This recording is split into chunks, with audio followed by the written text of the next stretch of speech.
This week on the review, Al Jazeera launches Syria month on the channel. 2015, the deadliest year for journalists, and the news you've been clicking and sharing. Hello and welcome to The Review, the web show taking your comments and questions seriously. Sanjeev Behrani sent us this on Twitter, @AJReview. Who's at war within Syria and why? A program with a clearer picture will be appreciated. Well, Sanjeev, this week sees the start of a month of programs, special news reports, and online content from Al Jazeera English to mark the 4th anniversary of the uprising in Syria. The aim is to give our viewers greater insight into the reasons behind the conflict, the nature and motivation of the many groups involved, and of course, to explain more about the plight of the millions of people affected by the war. One exclusive documentary in particular that you guys picked up on this week was the people&power film called Western Jihadis in Syria. The film follows young men who've turned their backs on the West and joined the Syrian al-Qaeda franchise Jabhat al-Nusra. We spoke to the Danish filmmaker Najib Khaja, who took considerable risks to get access to al-Nusra fighters in northern Syria and to get a revealing interview with one of the group's leaders. I used some of my old connections to get access to them. I've been covering these issues, like jihadi environments and some of the wars in the Middle East for a lot of years now. And I've developed a network. They felt that I treated them fairly. So one of the ways of getting the access is that they are 100% sure that we don't work with foreign intelligence. And second, that they feel that they can recognize themselves in the pieces that you do about them. And it was a very long process to get access to them. I needed a permission from all the key figures. Jabhat al-Nusra is a very secretive group. They don't only fight the regime, they're also, in a war indirectly with the US because they are a part of al-Qaeda. So they're also afraid of being targeted by the Americans. A big blast, a bomb, and they estimated that it was approximately 8 kilometers from here. I told them that my ambition was to try to give people an understanding about what they want to achieve in Syria and what their aims are and their method, etc. And then they started doing research about me and checked my previous work. An airplane has started to circle around the area again.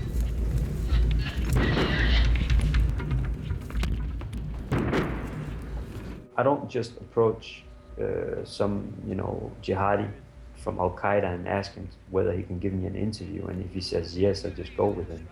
No, I do it through people that I trust, that I've worked with before, I know them personally.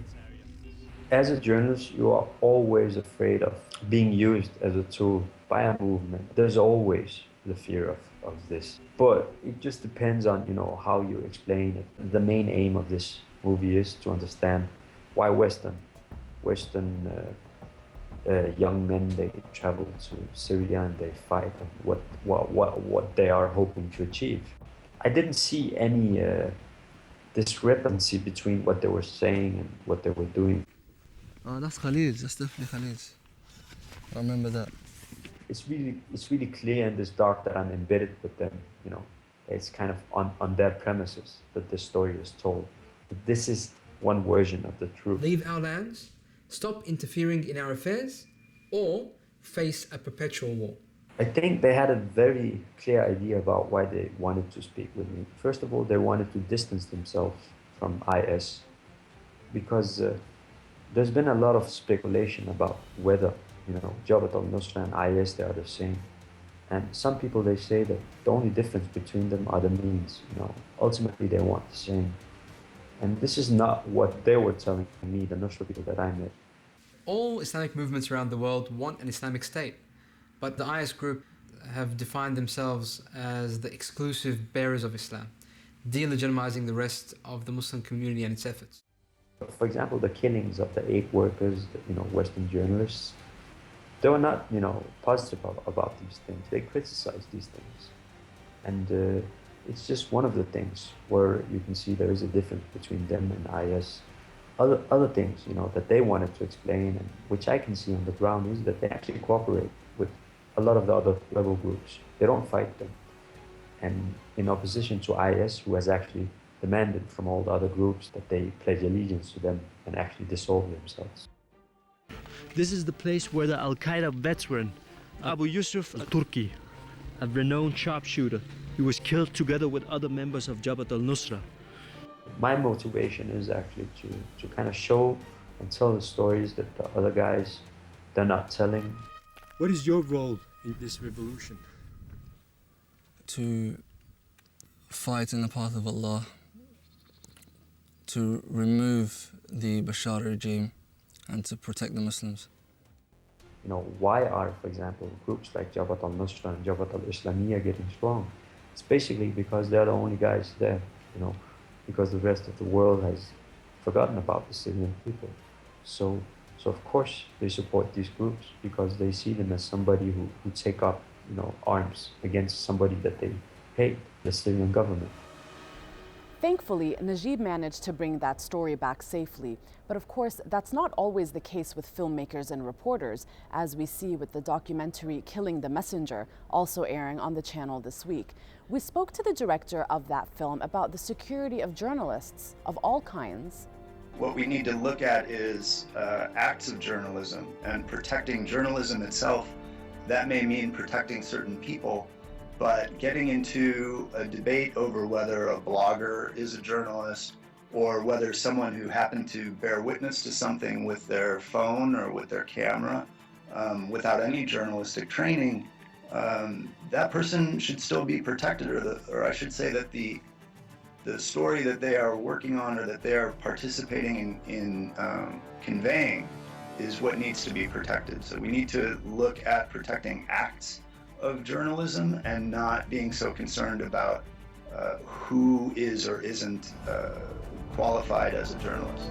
You've been chiming in online. Fiona McLeany, it's not a price they must pay. Certainly journalists have a dangerous job, but there's never an excuse for murder. Journalists tell two fair sides of the story. And Kirubel Fikre said, killing the messenger is totally against freedom of expression. If it continues, it will violate our right, the right to access information. The international community should do something. You can see our full interview with the director on our website, aljazeera.com/review, or on our Facebook page, facebook.com/aje.review. But before you go and do that, let's take a look at where our journalists have been this week.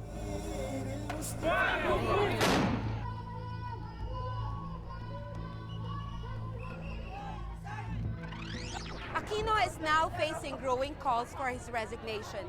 Protesters here say he has failed to address the issues that have long plagued this country: poverty, corruption, and injustice. This is near the heart of Baghdad's cultural center, Al-Mutanabbi Street. ISIL took over the museum in June when it seized the city, who smashed statues from Assyrian palaces and artifacts from Hatra, a UNESCO World Heritage Site. It has surprised many people that such a huge opposition rally has been allowed to take place right in the center of Moscow. Usually these things are kept on the outskirts of town. Christina Kirchner cannot run for president again, but her political party and coalition can. And so this demonstration is a way of saying we are more, we are the majority, a kind of opening shot for this year's election campaign. They're marching against the Houthi coup. These women are calling for Yemen to be ruled again by an elected government and for all political prisoners to be released. On Monday night, a UN announcement that talks have resumed rekindled some hope. The regime is backed by Iranian fighters and their Lebanese allies, the Shia armed group Hezbollah. And its Secretary General Hassan Nasrallah hinted that South Lebanon and the Golan are now one front against Israel. That's all the time we've got for this week. We always look forward to hearing from you, and remember, next time you could be on The Review.